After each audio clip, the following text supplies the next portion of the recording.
I want to make something perfectly clear. Why I do what I do. Why I get up 5 days a week and make a video and send you a letter every morning as to what I'm going to do in the stock market. Why do I do this?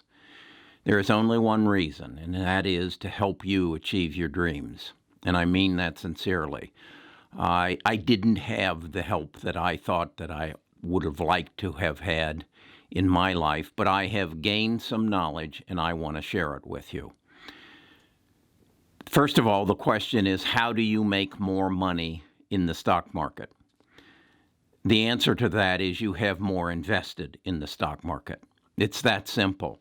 If you have $10,000 invested in the stock market, and I am able to help you get a 20% return on your investment, you're going to make $2,000. On the other hand, if you have $100,000, you're going to make $20,000. So the first thing we have to do is to help you get more money invested in the stock market.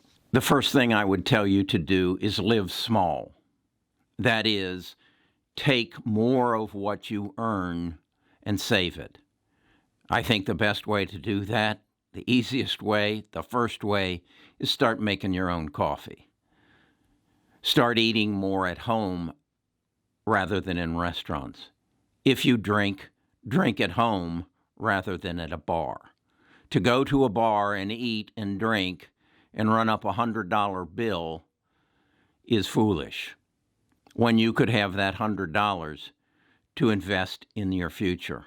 And that's what you're doing. You're investing in your future, so you have a better life down the road as opposed to spending everything that you make today. Do something that I didn't do. Don't get caught up in cars. Don't take on a $600 a month payment for a BMW or a Porsche like I did. Don't do that. Don't constantly be moving up into a bigger, more impressive home like I did. Live beneath your means. Put that money that you save accordingly into the stock market. Create some multiple sources of income. I've talked about in my last video a day or two ago about making an entry into the digital economy, and that is what I'm doing here. And I explained in my video the potential of that. My commitment to you on that is I'm right now at just past 11,000 subscribers. At the rate I'm growing, this month in July, I will end somewhere around 20,000. In August, it will be close to 50,000. What I will say to you is, if you go into the digital world and you create a YouTube station, you will have the right to come to me as a subscriber and ask me to introduce your channel to my viewers. Right now, my viewers might consist of 25,000 people who you have an immediate access to. Rand wrote me this morning, and he has just started a channel. He has something like 20 subscribers. He can't monetize until he gets 1,000. But and as I said to him, Rand, if you will make a 5 to 6 minute video that will explain what you are doing, how you are doing it, and what value you bring to my subscribers, to my viewers, I will give you an introduction on my channel and provide a link to my subscribers, to my viewers, to your channel. I will do that for you, because what I want to do with this channel is help you achieve your happiness. So that's my commitment to you, because you have made a commitment to me. You have subscribed to my channel. You view my channel. So you're helping me grow my channel. So I will turn around and do the same for you. You need to educate yourself. Again, how do you get more money into the market so that I can help you achieve your happiness? You need to educate yourself on the job that you're currently in to set yourself up for a promotion. You need to read, you need to watch, and you need to listen.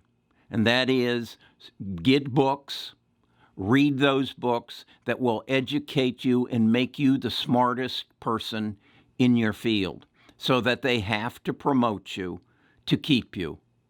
I have always said, I told my children this, and the best opportunity for you to advance yourself is with your current employer, and that is to make yourself more valuable to them, more undisposable to them, that they cannot let you go, that they have to move you up. If you will do that, and then you will get a raise, and then you continue to live small, you will have more money to put into the stock market that I can help you grow by 20 to 30% a year.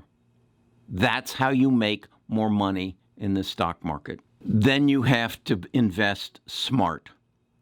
You have to invest based on the future, not on the past, and you cannot be a gambler. And for God's sakes, do not get involved in investing on the margin. That is, putting up what you've got now as collateral for a loan so you can invest more. Because when the market turns against you, and it will, you then have to liquidate, or you got to do what some of these companies are doing right now. You got to go find money to borrow to pay back your losses.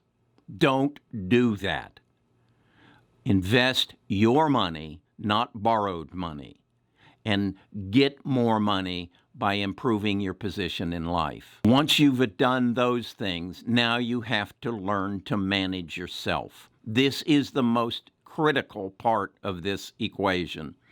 You can do everything else, but if you make mistakes and you don't manage yourself and you don't create a plan and you don't stick to that plan because that roommate in your head is telling you you're not worthy of this, this is not the right path, you're a fool for doing what you're doing. If you don't get rid of them, you will fail. Now, how do you get rid of them? I've talked to you about my book.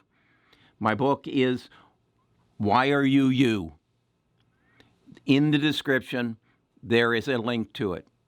I implore you, read this book, get in control of your head, and then everything else will fall into place. That will bring you to step 4, and that is believing in yourself. I have often been accused to be self-centered. Yes, I am. I am very self-centered. I believe in myself. I told my grandchildren, if Jesus comes back to this earth, he's going to want to live in my body because I'm that good of a person. I'm that good at what I do. I have that much control over myself that Jesus would want to represent himself in Carrie's body. That's how you have to believe. That's where you need to strive to. And then you need to put in the work to get there. I watch America's Got Talent. I watched it last night. There was a gentleman that came on by the name of Brandon Leaks. His act is the spoken word. Those of you who know me, who have watched me, know that I lost my daughter to cancer on December the 26th, 2014. It was the toughest day of my life, the day that I sat and watched life leave a body. I heard the gasp for air. I saw the heart stop beating on her chest.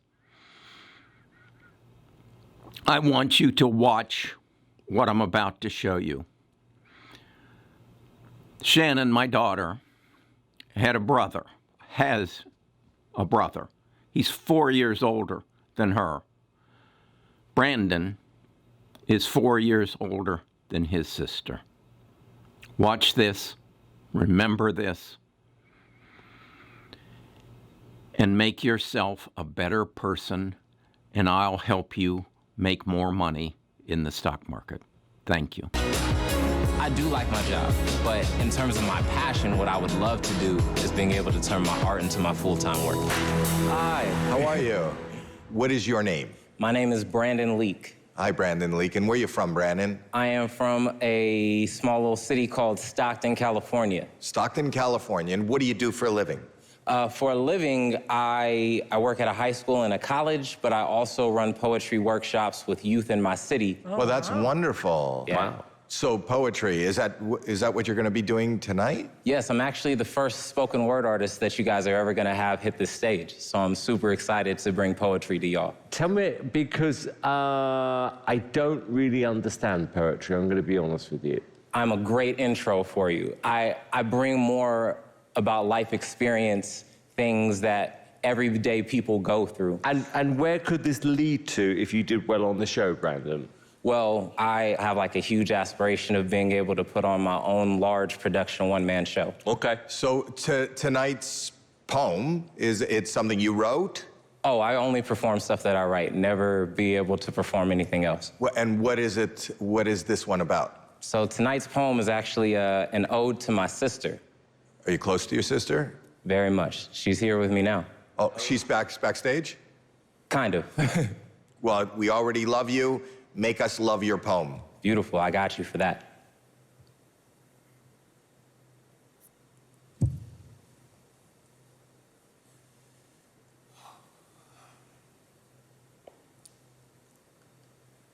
I have two facts for you. One, I'm 6 feet tall. And two, love is the most vulnerable thing one will ever have. And you must learn to hold on to it loosely, so when it leaves, it won't exit so painfully.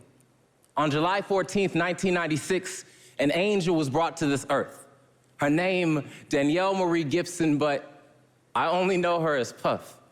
Her smile is as wide as the universe. Her eyes, they glimmer like the stars. She is my world and my sister.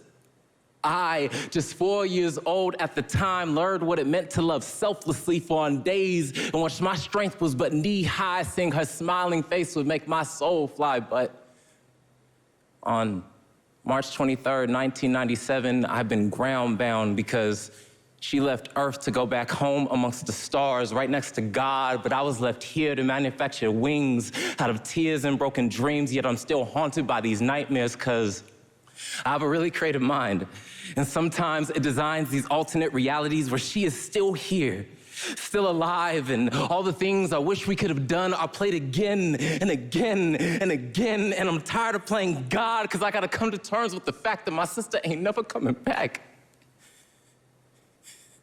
And that's the cost of love. Caring for someone so much that you can't imagine living life without them, staring at a grave like, how about I trade my 6 feet for yours, but that's not real.